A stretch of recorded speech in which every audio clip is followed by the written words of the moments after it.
ದೆಹಲಿಗೆ ಹೋಗಿರುವವರ ದಂಡಯಾತ್ರೆ ಕುರ್ಚಿಯ ಟ್ರಿಪ್ ಅನ್ನು ಶುರು ಮಾಡಿದ್ದಾರೆ. ಎಲ್ಲ ಹಿರಿಯ ಶಾಸಕರುಗಳು ಹೋಗಿದ್ದಾರೆ.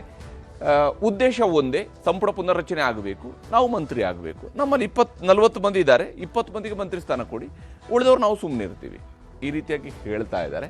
ಆದರೆ ಇವರು ಅಂದುಕೊಂಡಿರುವ ಇವರ ಕನಸು ಅಷ್ಟು ಸುಲಭವಾಗಿ ಈಡೇರುತ್ತಾ ಇಲ್ಲೋ ಗೊತ್ತಿಲ್ಲ. ಆದರೆ ಅಂಥದ್ದೊಂದು ಪ್ರಯತ್ನ ಸಾಗ್ತಾ ಇದೆಯಲ್ಲ.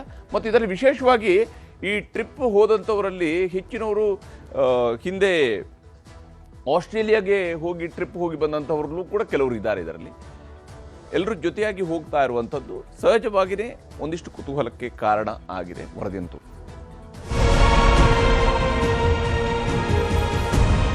ಪುನರ್ರಚನೆ ಆಗ್ತದೆ, ಬದಲಾವಣೆಗಳಾಗ್ತದೆ ಅಂತಕ್ಕಂಥದ್ದು ಅದೆಲ್ಲದೂ ಆಂತರಿಕವಾಗಿ ಗೊತ್ತಿರ್ತಕ್ಕಂಥ ವಿಚಾರ. ಎಲ್ಲರಿಗೂ ಚಾನ್ಸ್ ಕೊಡಲೇಬೇಕಾಗುತ್ತೆ ಅಂತ ಹೇಳಿದ್ರು. ಅದಕ್ಕೋಸ್ಕರ ಇನ್ನು ಮತ್ತೆ ಡಿಲೇ ಮಾಡ್ಬಿಡಿ, ಇಮಿಡಿಯೇಟ್ ಮಾಡಿ. ಹೈಕಮಾಂಡ್ ನಮಗೊಂದು ಅವಕಾಶ ಕೊಡಿ, ಯಾರಿಗಾರ ಕೊಡಿ, ಒಂದು 3 ಜನಕ್ಕೆ. ನನಗೆ ಅವರು 1 ವರ್ಷ ಆದ್ಮೇಲೆ ಕೊಡ್ತೀವಿ ಅಂತ ಮಾತು ಕೊಟ್ಟಿದ್ರು. ಮುಂದಿನ ಅವಕಾಶ ಬೇರೆಯವ್ರಿಗೆ ಅವಕಾಶ ಕೊಡ್ಬೇಕಲ್ಲ. ಇದ್ರಲ್ಲಿ ಇಲ್ಲಿಯೂ ಸಹ ಸಮರ್ಥರು ಇದ್ದಾರಲ್ವಾ. ಬೈ ಎಲೆಕ್ಷನ್ಗೆ ಒಂದು ಚಿಕ್ಕ ಬ್ರೇಕ್ ತಗೊಂಡಿದ್ದ ರಾಜ್ಯದ ಕುರ್ಚಿ ಕದನ ಈಗ ಮತ್ತೆ ಶುರುವಾಗಿದೆ. ಈ ಬಾರಿ ನೇರವಾಗಿ ಸಿಎಂ ಕುರ್ಚಿ ಬಗ್ಗೆ ಇನ್ನೂ ಚರ್ಚೆ ಶುರುವಾಗದಿದ್ದರೂ ನಮ್ಮನ್ನೂ ಮಂತ್ರಿ ಮಾಡಿ ಅಂತ ಹೈಕಮಾಂಡ್ ಮುಂದೆ ದುಂಬಾಲು ಬೀಳಲು ಕಾಂಗ್ರೆಸ್ ಶಾಸಕರು ದೆಹಲಿ ತಲುಪಿದ್ದಾರೆ. ಹೀಗೆ ದೆಹಲಿಗೆ ಹೋಗಿರುವ ಎಲ್ಲ ಶಾಸಕರದ್ದು ಒಂದೇ ಅಜೆಂಡಾ, ಅದುವೇ ಸಂಪುಟ ಪುನರಚನೆ. ಸಂಪುಟ ಪುನರ್ರಚನೆ ಮಾಡಿ ನಾವೆಲ್ಲ ಸೀನಿಯರ್ಗಳಿಗೆ ಅವಕಾಶ ಮಾಡಿಕೊಡ್ಬೇಕು ಅಂತ ವಿನಂತಿ ಮಾಡ್ತಾ ಇದ್ದೀವಿ. ನಮಗೆ ಏನಿದ್ರು ಸಚಿವ ಸ್ಥಾನ ಕೊಡಿ, 3ನೇ ಬಾರಿ, 4ನೇ ಬಾರಿ, 5ನೇ ಬಾರಿ ಆದವರೆಲ್ಲ ಇದ್ದೀವಿ ನಾವು. ಮುಂದೆ 7 ವರ್ಷ ನಮಗೆ ಕೊಡಿ ಅಂತ ಕೇಳಿಸ್ತು. ನಾವು 3 ಸರಿ 4 ಸರಿ 5 ಸರಿ ಗೆದ್ದಂತೆಲ್ಲ ಸೇರ್ಕೊಂಡು ಹೋಗ್ತಾ ಒಂದು 25-30 ಜನ. ರಾಜ್ಯದಲ್ಲಿ ಇನ್ನೊಂದೇ ತಿಂಗಳು ಕಳೆದ್ರೆ ಸಿದ್ದರಾಮಯ್ಯ ಸರ್ಕಾರಕ್ಕೆ 3 ವರ್ಷ ಪೂರ್ಣಗೊಳ್ಳಲಿದೆ. 2.5 ವರ್ಷಕ್ಕೆ ಬದಲಾವಣೆ ಆಗಬೇಕು ಎಂದು ಶುರುವಾಗಿದ್ದ ಕೂಗು ಈಗ 3 ವರ್ಷ ಪೂರೈಕೆ ಆಗೋವರೆಗೂ ಮುಂದುವರಿಯುತ್ತಾ ಸಾಗಿದೆ. ಸಚಿವ ಸಂಪುಟ ಪುನರಚನೆಗೆ ಒತ್ತಡ ಹೇರುತ್ತಿರುವ ಕಿರಿಯ ಶಾಸಕರೆಲ್ಲರೂ ದೆಹಲಿಗೆ ಹೋಗಿ ಹೈಕಮಾಂಡ್ ಮೇಲೆ ಒತ್ತಡ ಹೇರುವ ತಂತ್ರ ಮಾಡುತ್ತಿದ್ದಾರೆ. ಸಂಪುಟದಲ್ಲಿ ಹಿರಿಯ ಶಾಸಕರಿಗೆ ಅವಕಾಶ ಕೊಡಿ ಅನ್ನೋದೊಂದೇ ಅವರೆಲ್ಲರ ಮನವಿಯಾಗಿದೆ. ಹೀಗಾಗಿ ಟೀಮ್ ದೆಹಲಿ ಸೇರ್ಕೊಂಡಿದೆ. ಶಿರಾ ಶಾಸಕ ಹಾಗೂ ರಾಜ್ಯ ಸರ್ಕಾರದ ನವದೆಹಲಿ ಪ್ರತಿನಿಧಿ ಟಿಬಿ ಜಯಚಂದ್ರ ಈ ಬಾರಿಯ ಉಸ್ತುವಾರಿ ವಹಿಸಿರೋ ಸೀನಿಯರ್ ಲೀಡರ್.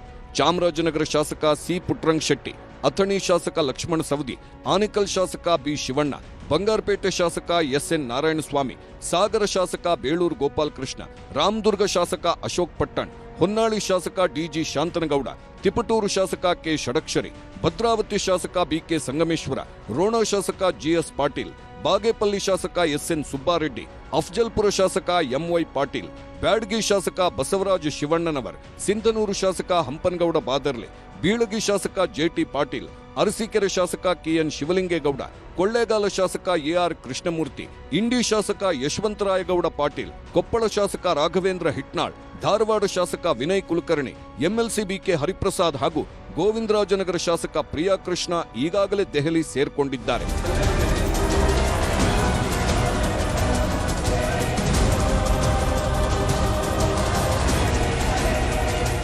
ಹೀಗೆ ದೆಹಲಿಯ ಕರ್ನಾಟಕ ಭವನದಲ್ಲಿ ನಿಂತು ಪೋಸ್ ಕೊಡ್ತಿರೋ ಎಲ್ಲರ ಒತ್ತಾಸೆಯೊಂದೇ, ಸಂಪುಟ ಪುನರಚನೆ ಮಾಡಿ ನಮಗೂ ಒಂದು ಅವಕಾಶ ಕೊಡಿ ಅನ್ನೋದು.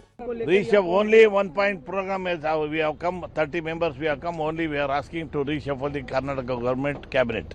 सीएम का पास भी असेंबली चल रहा था, असेंबली चल रहे टाइम में हमें सीएम को मीट किया है, डीके शिवकुमार मीट किया है. We have requested to reshuffle the issue. We have already approached CM also, DCM also. नहीं वो हमारा पास नहीं है, वो हाईकमांड डिसाइड करता, वो उस बारे में हम नहीं बात करते. ಎಚ್ಚರಿಕೆನ ನಾವೇನಾದ್ರು ಈಗ ಎಚ್ಚರಿಕೆ ಕೊಟ್ಟಿರೋದು ನಿಜ, ಅವ್ರು ಕಾಂಗ್ರೆಸ್ ಪ್ರೆಸಿಡೆಂಟ್ ಆಗಿ ಅವ್ರು ಎಚ್ಚರಿಕೆ ಕೊಡಬೇಕು, ಅವ್ರು ಡ್ಯೂಟಿ ಮಾಡಿದ್ದಾರೆ. ನಾವೇನಾದ್ರು ಮಿತಿ ಮೀರಿ ಹೋದ್ರೆ ಆಕ್ಷನ್ ತಗೊಂಡು, ನಾವು ಮಿತಿ ಮೀರಿ ಹೋಗೋದಿಲ್ಲ, ಮಿತಿ ಮೀರಿ ಒಳಗೆ ಇದೀವಿ ನಾವು. ಅದರಿಂದ ನಾವು ಪಾರ್ಟಿಗೆ ಡ್ಯಾಮೇಜ್ ಆಗಂತ ಸ್ಟೇಟ್ಮೆಂಟ್ ಏನಿಲ್ಲ. ನಮ್ದು ಒಂದೇ ಒಂದು ಪಾಯಿಂಟು, 2.5 ವರ್ಷ ಆದಮೇಲೆ ಸುರ್ಜೇವಾಲಾ ಅವ್ರು ಹೇಳಿದರು ಎಲ್ಲರೂ ಚೇಂಜ್ ಮಾಡಿ ನಿಮಗೆಲ್ಲ ಅವಕಾಶ ಕೊಡ್ತೀವಿ. ಯಾಕಂದರೆ ಆದವರೇ 4 ಸರಿ 5 ಸರಿ ಅವರೇ ಮಿನಿಸ್ಟರ್ ಇದ್ರೆ ನಾವೇ ಹಾಕಿರ್ಬೇಕು. ನಾವು ಎಲ್ಲ ಸೀನಿಯರ್ಸ್ ಅಲ್ಲಪ್ಪ, ನಮಗೂ ಚಾನ್ಸ್ ಕೊಡಿ ಅಂತ ಕೇಳಿ ಅವ್ರು ಕರೆಕ್ಟ್ ನೀವು ಹೇಳೋದು, ನಿಮಗೂ ಚಾನ್ಸ್ ಕೊಡ್ತೀವಿ ಅಂತ ಹೇಳಿದ್ರೆ ಅದಕ್ಕೆ ಕೇಳ್ತಾ ಇದ್ದೀವಿ. ಏನು ಮುಜುಗರ ಏನಾಗ್ತಾ ಇಲ್ಲ, ನಮ್ಮ ಮುಜುಗರ ಮಾಡ್ತಾ ಇಲ್ಲ. ನೈ सीएम का बारे में कौन भी नाराज नहीं है, सब भी अच्छा है, ವಿ ಆರ್ ಆಲ್ ಒನ್. ನಾವು ಯಾವುದೇ ಕಾರಣಕ್ಕೆ ಪಕ್ಷದ ವಿಚಾರದಲ್ಲಿ ಮಾತಾಡ್ತಾ ಇಲ್ಲ. ನಾವು ಕೂಡ ಇಲ್ಲಿ ಬರಬೇಕಾದ್ರೆ ಗೌರವಾನ್ವಿತ ಮುಖ್ಯಮಂತ್ರಿಗಳನ್ನ ಉಪಮುಖ್ಯಮಂತ್ರಿಗಳನ್ನ ಕೇಳೇ ಬಂದಿದ್ದೇವೆ. ಇದು ನಮ್ಮ ಈ ಒಂದು ರೀಶಫಲನ್ನು ಮಾಡಿ ನಮ್ಗೆ ಅವಕಾಶ ಮಾಡಿಕೊಡಿ, ಕೊಟ್ಟ ಮಾತಿನ ಕೇಳಕ್ಕೆ ಬಂದ ಬಿಟ್ಟರೆ ಪಕ್ಷದ ವಿರುದ್ಧವಾಗಲಿ ಪಕ್ಷಕ್ಕೆ ಮುಜುಗರ ಆಗತಕ್ಕಂಥ ಕೆಲಸವನ್ನು ನಾವು ಮಾಡ್ತಾ ಇಲ್ಲ. ಹಾಗಾಗಿ ಡಿ ಕೆ ಶಿವಕುಮಾರ್ ಅವ್ರ ಮಾತು ಮೇಲೆ ಗೌರವ ಇದೆ. ನಾವು ನಮ್ಮ ನಾಯಕರ ಹತ್ರ ಬಂದು ನಾವು ಅವ್ರಿಗೆ ಹೇಳೇ ಬಂದಿದ್ದೀವಿ. ಹಾಗಾಗಿ ರೀಶಫಲ್ ಮಾಡೋದಕ್ಕೆ ನಮ್ಮ ಒತ್ತಾಯ ಇದೆ. ಅದಕ್ಕೋಸ್ಕರ ಗೌರವಾನ್ವಿತ ಖರ್ಗೆ ಸಾಹೇಬರನ್ನ ಭೇಟಿ ಮಾಡಲಿಕ್ಕೆ ಬಂದಿದ್ದೇವೆ. ನಾವು ಪಕ್ಷ ವಿರುದ್ಧವಾಗಿ ಆ ಪಕ್ಷದ ವಿರುದ್ಧವಾಗಿ ಯಾವುದೇ ಮಾತನ್ನು ಕೂಡ ಮಾತಾಡ್ತಾ ಇಲ್ಲ. ಶಾಸಕರ ದೆಹಲಿ ಟೂರ್ ಅಧ್ಯಕ್ಷರು ಫುಲ್ ಗರಂ. ಹೆಚ್ಚು ಕಡಿಮೆ ಮಾತಾಡಿದ್ರೆ ಹುಷಾರಿ ಎಂದ ಡಿಕೆ. ಸಂಪುಟದಲ್ಲಿ ಸ್ಥಾನಮಾನ ಕೊಡಿಯಂತ ದೆಹಲಿಗೆ ಶಾಸಕರು ಹೋಗುತ್ತಲೇ ಡಿಕೆಶಿ ಆಕ್ಟಿವ್ ಆಗಿದ್ದಾರೆ. ಬೆಂಗಳೂರಿನಲ್ಲೇ ಇದ್ದ ಎಐಸಿಸಿ ಅಧ್ಯಕ್ಷ ಮಲ್ಲಿಕಾರ್ಜುನ್ ಖರ್ಗೆ ಭೇಟಿ ಮಾಡಿದ್ರು ಡಿಕೆಶಿ. ಬಳಿಕ ಮಾತನಾಡಿ ದೆಹಲಿಗೆ ಹೋದ ಶಾಸಕರ ವಿರುದ್ಧ ಗರಂ ಆದ್ರು. ಪಕ್ಷವೇ ಎಲ್ಲರೂ, ಪಕ್ಷದಿಂದಲೇ ಎಲ್ಲವೂ ಎಂದು ಮರೆಯಬೇಡಿ. ಪಕ್ಷದ ಚೌಕಟ್ಟಿನೊಳಗೆ ಎಲ್ಲರೂ ಮಾತಾಡಬೇಕು. ಅನಗತ್ಯ ಹೇಳಿಕೆ ಕೊಟ್ಟರೆ ಕ್ರಮ ಕೈಗೊಳ್ಳಬೇಕಾಗುತ್ತೆ ಎಂಬ ಖಡಕ್ ಸಂದೇಶ ಮುಟ್ಟಿಸಿದ್ರು. ಶಾಸಕರು ಸಚಿವ ಸ್ಥಾನ ಕೇಳುವುದು ತಪ್ಪೇನಲ್ಲ, ಆದ್ರೆ ಕೇಳೋ ಸಮಯ ಇದಲ್ಲ ಎಂದ್ರು. ಎಲ್ಲ ಹೋಗಿದ್ದಾರೆ, ಸಿಎಂ ಏನೋ ಹೇಳಿದ್ದಾರೆ, but all of them should maintain discipline. Party ಶಿಸ್ತನ್ನ ಎಲ್ಲರೂ ಕೂಡ ಮೇಂಟೈನ್ ಮಾಡಬೇಕು, ಪಾರ್ಟಿಗೆ ಗೌರವ ಕೊಡಬೇಕು. ಹೋಗಿ ಕೇಳೋದ್ರಲ್ಲಿ ನೀವೆಲ್ಲ ಮಂತ್ರಿಗಳಾಗಬಾರ್ದು ಅನ್ನೋದೇನಿಲ್ಲ. ಫಸ್ಟ್ ಟೈಮ್ ಅವರು ಆಗಬಾರ್ದು ಅಂತೇನಿಲ್ಲ. ಫಸ್ಟ್ ಟೈಮ್ ಅವರು ಆಗ್ಬೇಕು, ಸೆಕೆಂಡ್ ಟೈಮ್ ಅವರು ಆಗ್ಬೇಕು. ಹಿಂದೆ ಎಲ್ಲ ನಡೆದಿದೆ, ಸೊ ಏನಿಲ್ಲ ಅಂತ ಹೇಳಿದ್ವಿ. ಬಟ್ ಈಗ ಟೈಮ್ ಅಲ್ಲ, ಈಗ ಟೈಮ್ ಅಲ್ಲ. ಸೊ ನಾನು ಎಲ್ಲರಿಗೂ ಅಪೀಲ್ ಮಾಡ್ತೀನಿ, ಆಲ್ ಮೈ MLAs, ಆಯ್ತು ಪಕ್ಷದ ವರಿಷ್ಠರು ಭೇಟಿ ಮಾಡೋದು ತಪ್ಪೇನಿಲ್ಲ, ಬಟ್ ಅನ್ನೆಸೆಸರಿ ಏನೇನೋ ಸ್ಟೇಟ್ಮೆಂಟ್ ಮಾಡೋದಾದ್ರೆ will have to act. DKShi ಹೀಗೆ ಹೇಳುತ್ತಲೇ ಡಿಕೆ ಟೀಮ್ ಕಾದು ನೋಡುವ ತಂತ್ರಕ್ಕೆ ಮುಂದಾಗಿದೆ.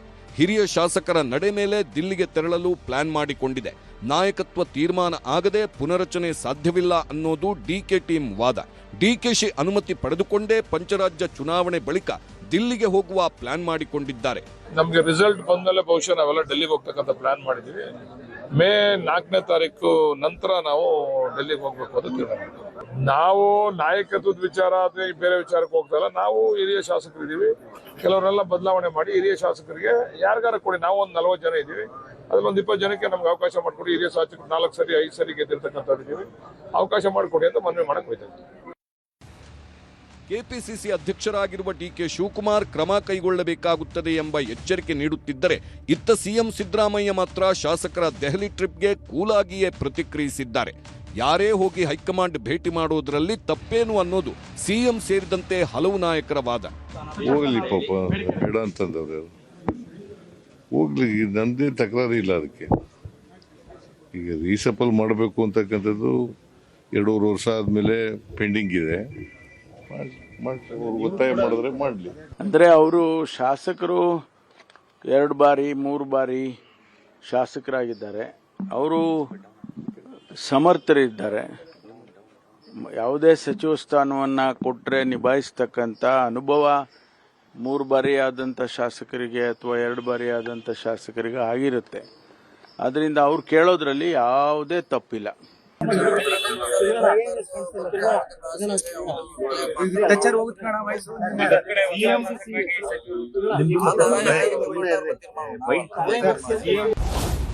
ಸೋಲು ಗೆಲುವಿನ ಪಾಠ ಕಲಿಸ್ತಾ by election.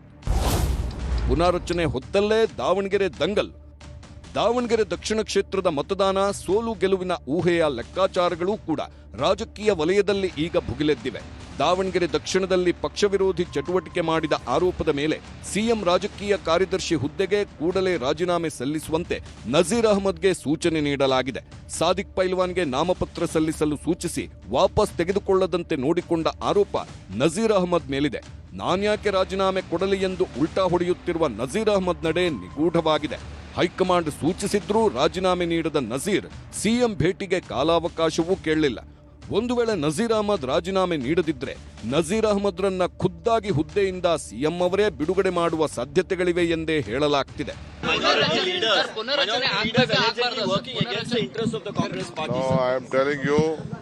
That is all. I have officially asked for a report with various section. Let me get the report, then I will act on it. Jabbar ಅವರು ರಾಜೀನಾಮೆನೆ ಕೊಟ್ಟಿದ್ದಾರಲ್ಲ ಅಲ್ಪಸಂಖ್ಯಾತರ ಘಟಕಕ್ಕೆ. ರಾಜೀನಾಮೆ ಅಕ್ಸೆಪ್ಟು ಮಾಡಿದ್ದಾರೆ ನಮ್ಮ ಅಧ್ಯಕ್ಷರು. ಈಗ ಹೊಸದಾಗಿ ಒಂದು ಸಮಿತಿ ಮಾಡ್ತಾರೆ. ಈ ಮಧ್ಯೆ ಬೇರೆ ಬೇರೆ ಮೈನಾರಿಟಿ ಲೀಡರ್ಸ್ಗಳು ಸ್ವಲ್ಪ ಅವರಿಗೆ ಮಾತುಕತೆಗಳು ಆಗ್ತಾ ಇದೆ. ಇದನ್ನು ನಾನು ಕೂಡ ಮಾಧ್ಯಮದಲ್ಲಿ ಗಮನಿಸಿದ್ದೇನೆ. ಅದನ್ನು ನಮ್ಮ ಅಧ್ಯಕ್ಷರು ಡಿ ಕೆ ಶಿವಕುಮಾರ್ ಅವರು ಸರಿ ಮಾಡ್ತಾರೆ. ಕಾಂಗ್ರೆಸ್ನೊಳಗಿನ ಈ ಎಲ್ಲ ಬೆಳವಣಿಗೆ ಸಹಜವಾಗೇ ಪ್ರತಿಪಕ್ಷಗಳಿಗೂ ಆಹಾರವಾಗಿದೆ. ದಾವಣಗೆರೆ ಸೋಲಿನ ಮುನ್ಸೂಚನೆಯಿಂದ ಕಾಂಗ್ರೆಸ್ನಲ್ಲಿ ತಲೆದಂಡವಾಗ್ತಿದೆ ಅನ್ನೋದು ಪ್ರತಿಪಕ್ಷಗಳ ವಾದವಾಗಿದೆ. ಸೋಲಿನ ಸುಳಿವು ಸಿಕ್ಕಿರೋದ್ರಿಂದಲೇ ಕಾಂಗ್ರೆಸ್ನೊಳಗೆ ಒಳಜಗಳ ಶುರುವಾಗಿದೆ ಅಂತಾರೆ ನಾಯಕರು. ಮುಖ್ಯಮಂತ್ರಿಗಳ ರಾಜಕೀಯ ಸಲಹೆಗಾರನಿದ್ದಾರೆ, ಅವರ ರಾಜೀನಾಮೆನ ಪಡೆದುಕೊಳ್ಬೇಕು ಅಂತೇಳಿ ಕಾಂಗ್ರೆಸ್ ಪಕ್ಷದ ಹೈಕಮಾಂಡ್ ಈಗಾಗಲೇ ಸೂಚನೆಯನ್ನು ನೀಡಿದ್ದಾರೆ. 38ಕ್ಕೂ ಹೆಚ್ಚು MLAಗಳು ಮತ್ತೊಂದು ಕಡೆ ಮಂತ್ರಿಮಂಡಲದ ವಿಸ್ತರಣೆ ಆಗಬೇಕು ಅಂತೇಳಿ ಈಗಾಗಲೇ ದೆಹಲಿಯಲ್ಲಿ ಬೀಡ್ಬಿಟ್ಟಿರುವಂಥದ್ದು. ಕಾಂಗ್ರೆಸ್ ಪಕ್ಷ ಈ ಚುನಾವಣೆಯ ಫಲಿತಾಂಶದ ನಂತರ ಮೇ 4ನೇ ತಾರೀಕೇನೋ ಈ ಬೈ ಎಲೆಕ್ಷನ್ ರಿಸಲ್ಟ್ ಬರ್ತದೆ. ಆಡಳಿತ ಪಕ್ಷದಲ್ಲಿ ಕಾಂಗ್ರೆಸ್ ಪಕ್ಷದಲ್ಲಿ ಅಲ್ಲೋಲ ಕಲ್ಲೋಲ ಆಗ್ತದೆ. ಅದರ ಸ್ಪಷ್ಟ ಮುನ್ಸೂಚನೆ ಈಗಾಗಲೇ ನಿಮ್ಗೆಲ್ಲರೂ ಕೂಡ ಸಿಗ್ತಾ ಇದೆ. ಅಸೆಂಬ್ಲಿ ಎಲೆಕ್ಷನ್ದಲ್ಲಿ ದಾವಣಗೆರೆಯಲ್ಲಿ ಏನು ಗೊಂದಲ ನಿರ್ಮಾಣ ಮಾಡ್ತು, ಅದನ್ನ ನಿವಾರಣೆ ಮಾಡುವಂತ ಬದಲಿ ಇವತ್ತು ಅಲ್ಪಸಂಖ್ಯಾತರ ಮೇಲೆ ಯಾವಾಗಲೂ ಅಲ್ಪಸಂಖ್ಯಾತರು ಕಾಂಗ್ರೆಸ್ಸನ್ನ ಸಪೋರ್ಟ್ ಮಾಡ್ಕೊಂಡು ಬಂದಿದ್ದಾರೆ. ಅವ್ರ ಬಗ್ಗೆ ಯಾವುದೇ ರೀತಿ ನಾ ಯಾವಾಗಲೂ ಹೇಳ್ತೀನಿ, ಕಾಂಗ್ರೆಸ್ಸರು ಬಿಜೆಪಿಯನ್ನು ತೋರಿಸಿ RSS ತೋರಿಸಿ ಅವ್ನು ವೋಟ್ ಬ್ಯಾಂಕ್ ಮಾಡಿ ಅವನ ವೋಟನ್ನು ತೆಗೆದುಕೊಳ್ಳುವಂತ ಕೆಲಸ, ಅಧಿಕಾರಕ್ಕೆ ಬರುವಂತ ಕೆಲಸ ಮಾಡ್ತಾರೆ ಕಾಂಗ್ರೆಸ್ನವರು. ಆದರೆ ಆ ಅಲ್ಪಸಂಖ್ಯಾತರಿಗೆ ಏನು ಬೆನಿಫಿಟ್ ಮಾಡುವುದಿಲ್ಲ. ಇವತ್ತು ಅವ್ರ ಸ್ಟ್ಯಾಂಡ್ ಆಫ್ ಲಿವಿಂಗ್ ಹೆಂಗಿದೆ, ಅವ್ರ ವೃತ್ತಿ ಏನಿದಾವೆ, ಅವನ್ನೆಲ್ಲನೂ ಶೋಷಿತವಾಗಿ ಇಟ್ಕೊಂಡು ಬಂದಿದ್ದಾರೆ ಇಲ್ಲಿ ಕಾಂಗ್ರೆಸ್ನವರು. ಅವ್ನು ಅಲ್ಪಸಂಖ್ಯಾತ ವೋಟ್ ಬ್ಯಾಂಕ್ ಮಾಡಿ ಇವತ್ತು ನರೇಂದ್ರ ಮೋದಿ ಅವರ ಸ್ಕೀಮ್ ಇದಾವೆ, ಆಯುಷ್ಮಾನ್ ಭಾರತ್ ಇರ್ಬೋದು, ಆರೋಗ್ಯ. ಇದು ಅವ್ರ ಪಕ್ಷದಲ್ಲಿ ನಡೀತಿರ್ತಕ್ಕಂಥ ಬೆಳವಣಿಗೆ. ಬಹುಶಃ ಈ ಘಟನೆಯಿಂದ ಒಂದು ಸಮಾಜ ಇವತ್ತಲ್ಲಿ ನಡೀತಾ ಇರ್ತಕ್ಕಂಥ ಒಂದು ಸಮಾಜದ ಮೇಲೆ ನಡೀತಾ ಇರ್ತಕ್ಕಂಥ ಒಂದು ಗುಮಾನಿ ಅನುಮಾನಗಳು ಆ ಸಮಾಜದಲ್ಲಿರ್ತಕ್ಕಂಥ ಕೆಲವು ನಾಯಕರ ಮೇಲೆ, ಈ ಗುಮಾನಿಯ ರಾಜಕಾರಣದಲ್ಲಿ ಇವತ್ತು ಕಾಂಗ್ರೆಸ್ಸಲ್ಲಿ ನಡೀತಿರ್ತಕ್ಕಂಥ ವಾತಾವರಣ ಏನಿದೆ, ಬಹುಶಃ ಮುಂದಿನ ದಿನಗಳಲ್ಲಿ ಆ ವರ್ಗದ ಜನ ನಮ್ಮ ಜೊತೆನಲ್ಲೂ ಮೊದಲಿಂದಲೂ ನಮಗೆ ಹಲವಾರು ಕ್ಷೇತ್ರಗಳಲ್ಲಿ ಗೆಲ್ತಕ್ಕಂಥ ಸಹಕಾರ ಏನು ಬರ್ತಾಯಿತ್ತು, ಇವತ್ತು ಅವರಿಗೆ ಮನವರಿಕೆ ಆಗ್ತಕ್ಕಂಥದ್ದು ಈ ಬೆಳವಣಿಗೆಯಿಂದ ಆಗಬಹುದು ಅಂತಕ್ಕಂಥ ರಾಜಕೀಯದ ಒಂದು ಅನಾಲಿಸಿಸ್. ಇನ್ನು ಕಾಂಗ್ರೆಸ್ನ ಯಾವುದೇ ಸಮುದಾಯದ ನಾಯಕರು ನಮ್ಮ ಸಂಪರ್ಕದಲ್ಲಿ ಇಲ್ಲ ಅಂತಾರೆ ಕುಮಾರಸ್ವಾಮಿ. ಹಾಗೇನಾದರೂ ಸಂಪರ್ಕ ಮಾಡಿದ್ರೆ ಮುಂದೆ ಚರ್ಚೆ ಮಾಡಿ ತೀರ್ಮಾನ ಮಾಡ್ತೇವೆ ಎಂದರು. ನಾನು ಯಾವುದೇ ಕಾಂಗ್ರೆಸ್ ನಾಯಕರ ಸಂಪರ್ಕದಲ್ಲಿ ಇಲ್ಲ. ನಮ್ಮ ಜೊತೆಯಲ್ಲಿದ್ದು ಬಿಟ್ಟೋದಂಥ ಅಲ್ಪಸಂಖ್ಯಾತರಿರ್ಬೋದು, ಮೇಲ್ವರ್ಗದವರಿರ್ಬೋದು, ಯಾವುದೇ ಸಮಾಜದವರು ಕಾಂಗ್ರೆಸ್ನಲ್ಲಿರ್ತಕ್ಕಂಥವ್ರು ನನ್ನ ರಾಜಕೀಯದ ಕಾಂಟ್ಯಾಕ್ಟ್ನಲ್ಲಿ ಇಲ್ಲ. ನಾನು ಕೆಲವು ತೀರ್ಮಾನ ಮಾಡಬೇಕಾದ್ರೆ ನಮ್ಮ ಪಕ್ಷದ ಮುಖಂಡರುಗಳ ಜೊತೆ ಚರ್ಚೆ ಮಾಡಿದ್ದೀನಿ. ಚರ್ಚೆ ಮಾಡಿ ಸಾಧಕ ಬಾಧಕಗಳನ್ನ ಲೆಕ್ಕಾಚಾರ ಮಾಡಿ ತೀರ್ಮಾನ ಮಾಡಿದ್ದೀನಿ. ಈ ಎಲ್ಲ ಬೆಳವಣಿಗೆಗಳ ಮಧ್ಯೆಯೇ ಶಿಸ್ತು ಕ್ರಮದ ತೂಗುಗತಿಯಲ್ಲಿರುವ ಸಚಿವ ಜಮೀರ್ ಅಹ್ಮದ್ ಖಾನ್ ಹೊಸ ಆಟ ಶುರು ಮಾಡಿದ್ದಾರೆ. ಜಮೀರ್ ಅಹ್ಮದ್ಗೆ DCM ಪಟ್ಟಕ್ಕೆ ಬೇಡಿಕೆ ಇಡಲಾಗಿದೆ. ಜಮೀರ್ ಜೊತೆ ನಾವಿದ್ದೇವೆಂದು ಪೋಸ್ಟ್ ಕೂಡ ಹಾಕಲಾಗಿದೆ. ಈ ಮೂಲಕ ಜಮೀರ್ ಅಹ್ಮದ್ ಮಾತ್ರ ಕಾಂಗ್ರೆಸ್ನಲ್ಲಿ ಅಲ್ಪಸಂಖ್ಯಾತರ ದೊಡ್ಡ ಲೀಡರ್ ಎಂದು ಅವರ ಬೆಂಬಲಿಗರು ಬಿಂಬಿಸಲು ಹೊರಟಿದ್ದಾರೆ. ಹಾಗಿದ್ದರೂ ದಾವಣಗೆರೆ ದಕ್ಷಿಣದ ಬೈ ಎಲೆಕ್ಷನ್ನಲ್ಲಿ ಪಕ್ಷದ ಅಭ್ಯರ್ಥಿಗೆ ಕೈಕೊಟ್ಟಿದ್ದಾರೆ ಎಂಬ ಆರೋಪದ ಮೇಲೆ ಜಮೀರ್ರನ್ನ ಸಂಪುಟದಿಂದ ಕೈಬಿಡೋ ಚರ್ಚೆಗಳು ಅಷ್ಟೇ ಬಲವಾಗಿವೆ. ಇದೇ ಕಾರಣಕ್ಕಾಗಿ ಪಟ್ಟ ಉಳಿಸಿಕೊಳ್ಳಲು ಜಮೀರ್ ವಿಕ್ಟಿಮ್ ಕಾರ್ಡ್ ಪ್ರಯೋಗಿಸುತ್ತಿದ್ದರು. ಯಾವ ಸ್ವರೂಪದಲ್ಲಿ ಕಾಂಗ್ರೆಸ್ನ ಕುರ್ಚಿ ಕದನ ಮುಂದುವರಿಯುತ್ತೆ ಎನ್ನುವುದನ್ನ ನೋಡಬೇಕಿದೆ. Bureau report, news 18.